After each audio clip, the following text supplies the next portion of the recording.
मित्रों, धरती पर जिसने भी जन्म लिया है उसकी मृत्यु निश्चित है। ये प्रकृति का अटल सत्य है जिसे कोई बदल नहीं सकता। लेकिन क्या मृत्यु के बाद हर किसी को मोक्ष मिल जाता है?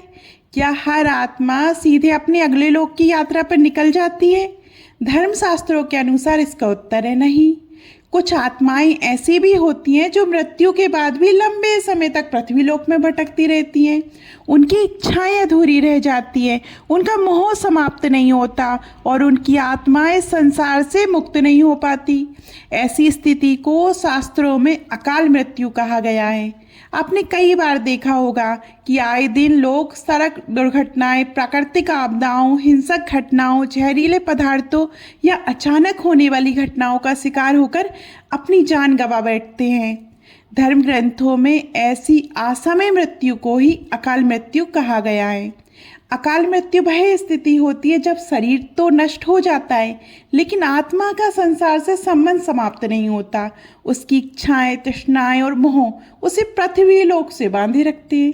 लेकिन आखिर ऐसा क्यों होता है? अकाल मृत्यु के पीछे क्या कारण होते हैं? क्या ये केवल दुर्घटनाएं या इसके पीछे कर्मों का रहस्य छिपा होता है? और सबसे बड़ा प्रश्न, अकाल मृत्यु के बाद आत्मा के साथ क्या होता है? आज की इस वीडियो में हम इन्हीं रहस्यमयी प्रश्नों का उत्तर जानेंगे। इस प्रस्तुति में हम विस्तार से जानेंगे कि अकाल मृत्यु क्या होती है, अकाल मृत्यु किन कारणों से होती है, मृत्यु के बाद आत्मा का क्या होता है, आत्महत्या को सबसे बड़ा पाप क्यों माना गया है, अकाल मृत्यु वाली आत्माओं की शांति कैसे होती है और अकाल मृत्यु से बचने के लिए क्या उपाय बताए गए हैं। इसलिए इस वीडियो को अंत तक अवश्य देखें। तो बिना देर किए आज की इस रहस्यमयी प्रस्तुति की शुरुआत करते हैं। नमस्कार दर्शकों, एक बार फिर से आपका हमारे YouTube चैनल धार्मिक चमत्कार में स्वागत है। मित्रों, साधारण मृत्यु के बारे में तो हम सभी जानते हैं और समझते हैं, लेकिन अकाल मृत्यु का विषय अत्यंत रहस्यमयी और गंभीर माना गया है। इसके बारे में धर्मशास्त्रों में अनेक बातें कही गई हैं। गरुड़ पुराण के 7वें अध्याय में पक्षीराज गरुड़ भगवान विष्णु से पूछते हैं, हे नारायण, वे कौन लोग होते हैं जिन्हें मृत्यु के बाद भी शांति प्राप्त नहीं होती? तब भगवान विष्णु कहते हैं, यदि कोई मनुष्य भूख से तड़प कर मर जाए, किसी हिंसक पशु द्वारा मारा जाए, जहरीले पदार्थ के सेवन से मृत्यु हो जाए या पानी में डूबकर प्राण त्याग दे, तो ऐसी मृत्यु को अकाल मृत्यु की श्रेणी में रखा जाता है। फिर पक्षीराज गरुड़ पूछते हैं, हे प्रभु, अकाल मृत्यु क्यों होती है? कृपया इसका रहस्य बताइए।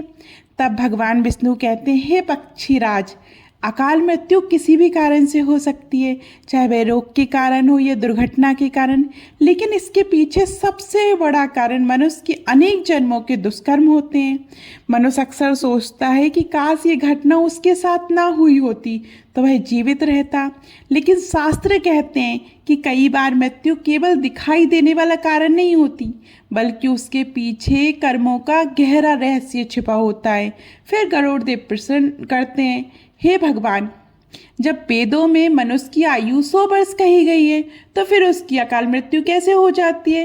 तब श्री हरि विष्णु उत्तर देते हैं, ये सत्य है कि वेदों में मनुष्य की आयु 100 वर्ष निर्धारित की गई है, लेकिन उसमें उसके दुष्कर्मों को नहीं जोड़ा गया है।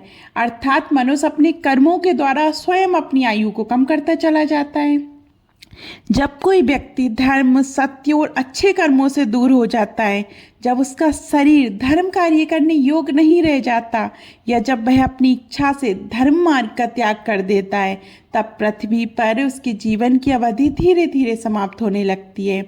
देखा जाए तो मनुष्य का कर्म ही उसका सच्चा धर्म है और जब वह अपने धर्म से भटक जाता है तब उसका जीवन भी संकट में पड़ने लगता है। वेदों का ज्ञान ना होने के कारण मनुष्य ये समझ ही नहीं पाता कि वह कब पाप कर्म करता जा रहा है। इसलिए हर मनुष्य को धर्म और अधर्म के बीच का अंतर अवश्य जानना चाहिए। इसके बाद पक्षीराज गरुड़ पूछते हैं, हे नारायण, अकाल मृत्यु के बाद आत्मा का क्या होता है? तब भगवान विष्णु कहते हैं, मनुष्य के जीवन का एक निश्चित चक्र होता है, लेकिन जो लोग अकाल मृत्यु को प्राप्त होते हैं वे जीवन चक्र को पूरा नहीं कर पाते। इसी कारण मृत्यु के बाद भी उनकी आत्मा अनेक प्रकार के कष्ट भोगती है।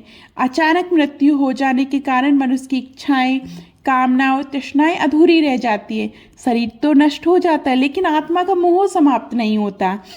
ऐसी स्थिति में अकाल मृत्यु वाली आत्माएं अपने परिजनों या जीवित लोगों के आसपास बनी रहती हैं।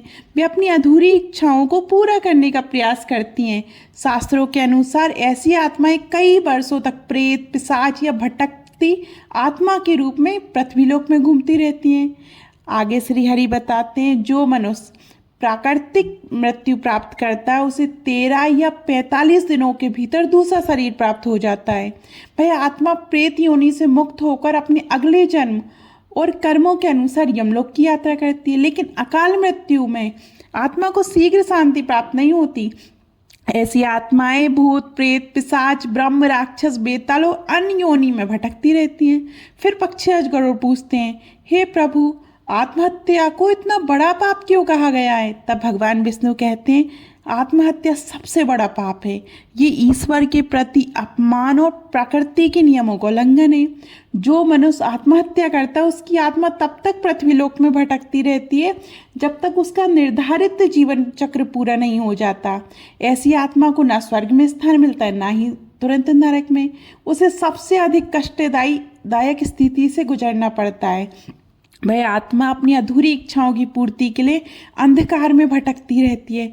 इसलिए धर्मशास्त्र आत्महत्या को अत्यंत घोर पाप मानते हैं।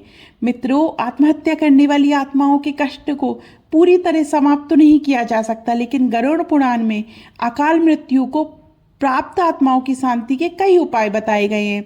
पक्षीराज गरुड़ पूछते हैं, हे त्रिलोकीनाथ, ऐसी आत्माओं की शांति के लिए उनके परिजनों को क्या करना चाहिए? तब भगवान विष्णु कहते हैं, अकाल मृत्यु को प्राप्त मनुष्य के परिजनों को नदियों और पवित्र जल में तर्पण करना चाहिए। साथ ही पिंडदान, दान पुण्य और सत्कर्म करने चाहिए। यदि संभव हो तो मृत आत्मा की अधूरी इच्छाओं को पूर्ण करने का प्रयास करना चाहिए। इन सत्कर्मों को लगातार कई वर्षों तक करने से उस आत्मा को धीरे धीरे शांति मिलने लगती है। तब जाकर उसे नई यात्रा और नए जीवन का अवसर प्राप्त होता है।